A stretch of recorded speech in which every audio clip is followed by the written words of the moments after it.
Welcome to History Scene, exploring history within the footsteps.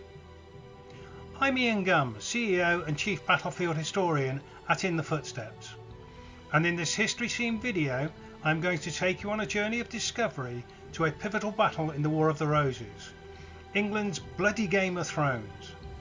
That battle is the Battle of Tewkesbury. The War of the Roses was one of the many medieval dynastic wars fought for the right to wear the English crown. It took place between the 22nd of May 1455 and the 16th of June 1487 and was fought by two cadet branches of the House of Plantagenet, the houses of Lancaster and York. There were 17 main battles in the War of the Roses, and these could be subdivided into 5 groups. The first group of 5 battles were those fought for the control of the weak and ineffectual King Henry VI. Henry was prone to seizures that left him in a catatonic state, and the two factions that struggled to gain control of the crown were the Lancastrians loyal to Henry's queen, Margaret of Anjou, and the Yorkists loyal to Henry's cousin, Richard Plantagenet, the Duke of York. The fifth of these battles, the Battle of Wakefield, resulted in the death of Richard of York, and the Yorkist leadership passed to his son, Edward, Earl of March. The second group of 4 battles are those that saw the ascendancy of Edward, Earl of March. This group culminated in the Battle of Tewkesbury, the bloodiest battle ever to have been fought on English soil. It saw Edward seize not just power, but crowned Edward IV, King of England, in Henry's stead. The third group are 2 battles that saw Edward cement his hold on the English throne, and Margaret of Anjou and her son Edward of Westminster, the Lancastrian Prince of Wales, flee to France. The fourth group of battles are those fought between the Lancastrians, now supported by Richard Neville the Earl of Warwick, also known as Warwick the Kingmaker, as they tried to overthrow Edward IV. The fifth and final group of battles are those fought following the death of Edward IV. The battle we are interested in is that fought at Tewkesbury.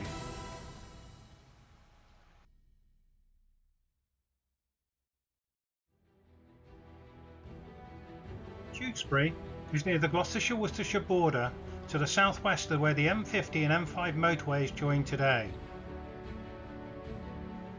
The battle took place close to the confluence of the River Avon and the River Severn, just outside the medieval town and south of the Benedictine Abbey. Today, the battlefield area is bisected by the Gloucester Road. The western side of the battlefield was to the west of the Gloucester Road and covered an area that includes Tewkesbury Borough Council offices, the leisure centre, a housing estate, and the fields in front of these modern houses. The centre and eastern side of the battlefield are to the east of the Gloucester Road and south of the Benedictine Abbey. This area, with the exception of the park to the south of the Abbey, is now covered by a 20th century housing estate. In 1471, the council offices, leisure centre and housing estates were not there.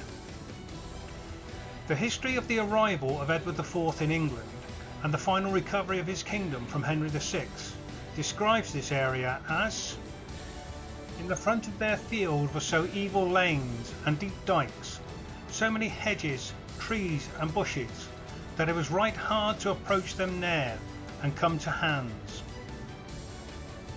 The abbey sits at the northern end of the battlefield. South of the abbey, along what is now the Gloucester Road, is Gup's Hill Manor. At the time of the battle, this was known as Gob's Hall, and it sits in a slight valley between 2 low ridges, along which the opposing forces deployed. Across the road from Gup's Hill Manor is an earthwork that is known locally as Queen Margaret's Camp. Tradition has it that this is where the Lancastrians camped the night before the battle. That seems unlikely, however, as it is in front of their battle line. They would more likely have been in the area immediately south of the abbey, known as Gaston Fields. To the west of the battlefield is Tewkesbury Chase,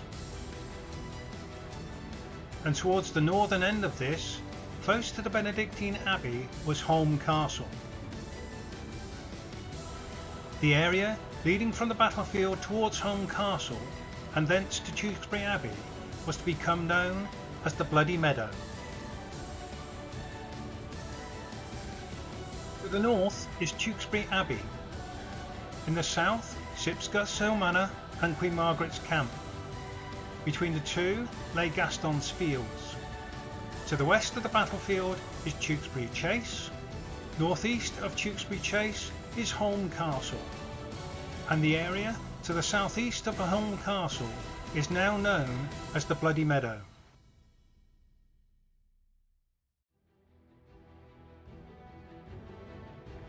Henry VI was not present at the battle, as he had been incarcerated in the Tower of London by Edward IV. His Queen, Margaret of Anjou, was the de facto leader of the Lancastrian cause.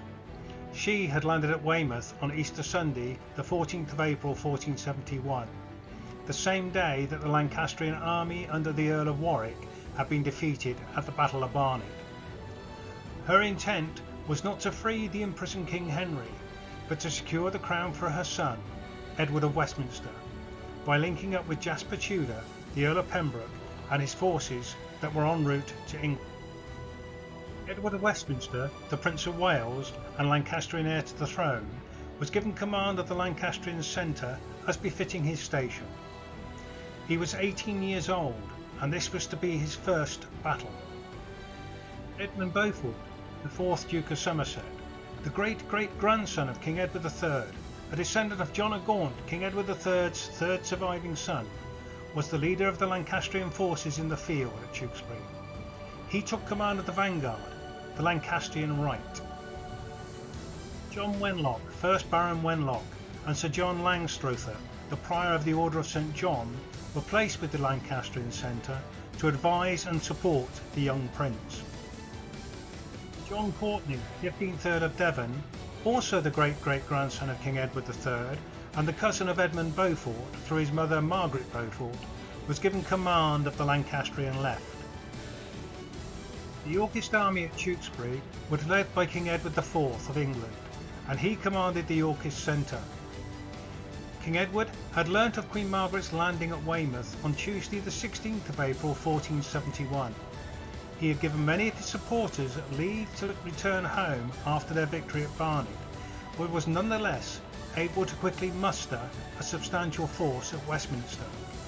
The Yorkists initially found it difficult to determine what Queen Margaret intended, as the Lancastrians had sent out several feints that suggested they might be making directly for London.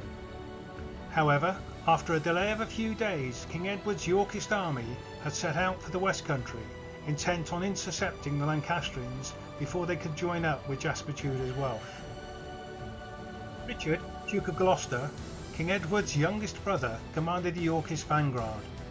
He was 18-year-old and commanded the vanguard at the Battle of Barnet, his first major engagement. He had won his spurs at Barnet, and his military prowess and his loyalty to his brother the King was well respected. Richard, Duke of Gloucester, commanded the Yorkist left. George, 1st Duke of Clarence, was King Edward's other surviving brother. Unlike Richard, George was not well regarded, especially in matters of loyalty. He had previously sided with the Earl of Warwick in his rebellion against King Edward, and had only been reconciled with the King just before the Battle of Barnet. George, 1st Duke of Clarence, deployed in the centre with King Edward. William Hastings, 1st Baron Hastings, was a loyal follower of the House of York, and had become one of King Edward's closest friends and most important courtiers. He was an able battle commander, and William Hastings, 1st Baron Hastings, commanded the Yorkist right. Thomas Grey, 1st Marquess of Dorset, was the eldest son of Elizabeth Woodville, King Edward's queen, by her first husband Sir John Grey of Groby. Thomas Grey, 1st Marquess of Dorset, deployed alongside William Hastings in the Yorkist right.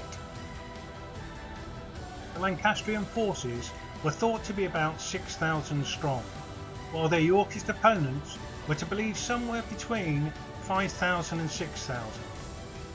The two opposing armies were therefore considered to be around about equal in strength, though the Lancastrians may have had a couple of hundred or so more in their ranks.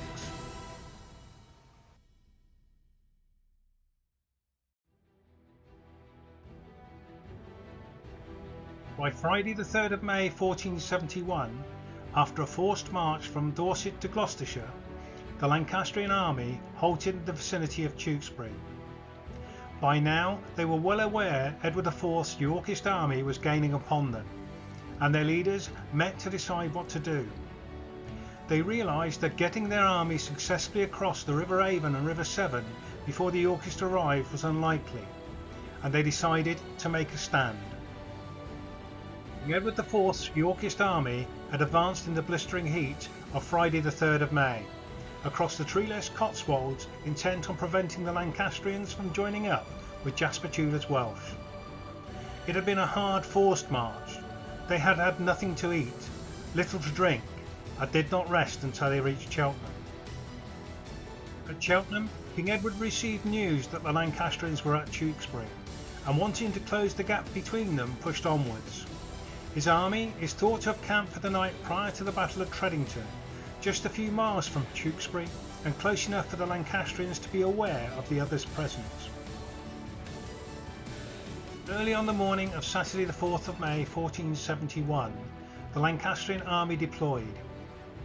To their rear were the River Avon and the River Severn, the medieval town and the Benedictine Abbey. Their precise dispositions are unknown, though the ground would suggest that it's likely to have been on the slight ridge immediately south of the Abbey and just to the north of Gups Hill Manor. The Duke of Somerset assumed overall command of the Lancastrian army in the field, as in 1471 England it was unthinkable for a lady, no matter how strong-willed she may have been, to lead an army in battle. Queen Margaret is likely to have remained close by during the initial phases of the battle, possibly in Holme Castle. Edmund Beaufort, 4th Duke of Somerset, took control of the Lancastrian vanguard, which deployed on the Lancastrian right, on the ground to the west of the modern Gloucester Road. The 18-year-old Edward of Westminster, the Lancastrian Prince of Wales, with Lord Wenlock and Sir John Langstrather in support, commanded the Lancastrian centre, which was deployed to the east of the Gloucester Road in the vicinity of Abbots Road. John Courtney, 15th Earl of Devon, commanded the Lancastrian left in the vicinity of Queen's Road, further to the east. On Saturday the 4th of May 1471, King Edward IV marched his army from Tredington towards Tewkesbury, following the River Swilgate. With his army tired and marginally outnumbered, King Edward advanced cautiously but fully prepared to fight. Following his success at Barnet, King Edward's youngest brother, the 18-year-old Richard Duke of Gloucester, led the vanguard, and on arriving opposite the deployed Lancastrians, he halted on the slight rise to the south of Gups Hill Manor. The remainder of the Yorkist army came forward and took up positions about 360 metres, 400 yards opposite the Lancastrian host. King Edward's centre was arrayed just to the south of Queen Margaret's camp. Sir William Hastings, 1st Baron Hastings, commanded the Yorkist right, and they deployed to the right of King Edward's battle to the west of the River Swilgate. To protect the Yorkist left flank, King Edward deployed 200 mounted spearmen into the trees on the high ground of Tewkesbury Chase. Here we have two maps showing the dispositions of the opposing forces at the beginning of the battle. The map on the left is an overlay on a modern map, whilst that on the right is a sketch map of what the battlefield looked like in 1471. The two main points to note are that the built-up areas that exist today south of Tewkesbury Abbey did not exist in 1471, and the two roads that ran northwards through the battlefield in 1471 no longer exist today. One of these was to the west of the River Swilgate, and the other to the left of the small watercourse to the west of Gups Hill Manor.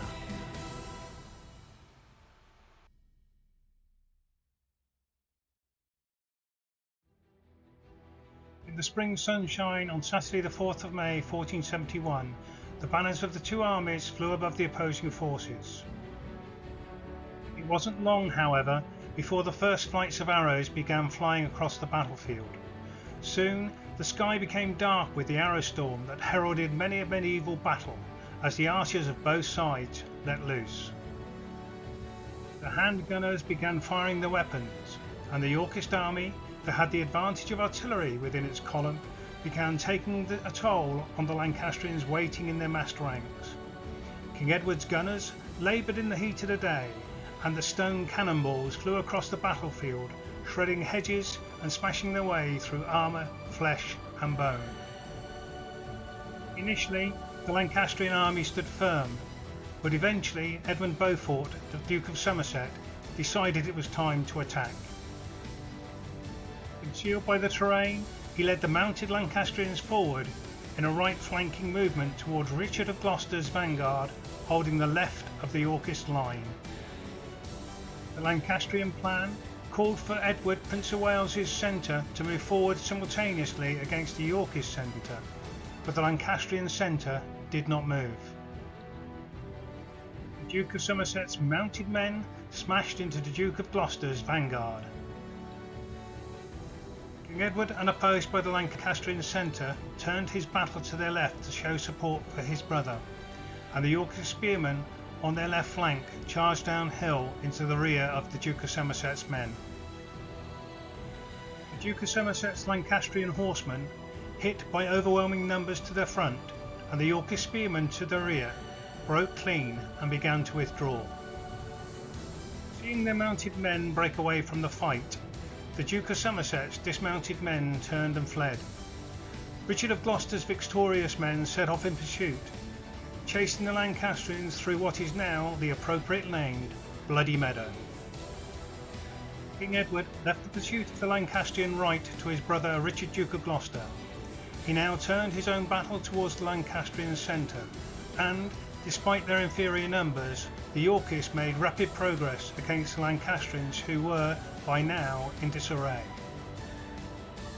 The Duke of Somerset managed to gain some temporary respite in the main Lancastrian line, where he is reported to have declared Lord Wenlock a traitor and crushed his skull with his battle axe. After a short, bloody melee, the Lancastrian resistance disintegrated, and they began to flee the battlefield. Lord Wenlock's demise is unlikely to have been at the hand of the Duke of Somerset, but nonetheless he was certainly killed in the fighting.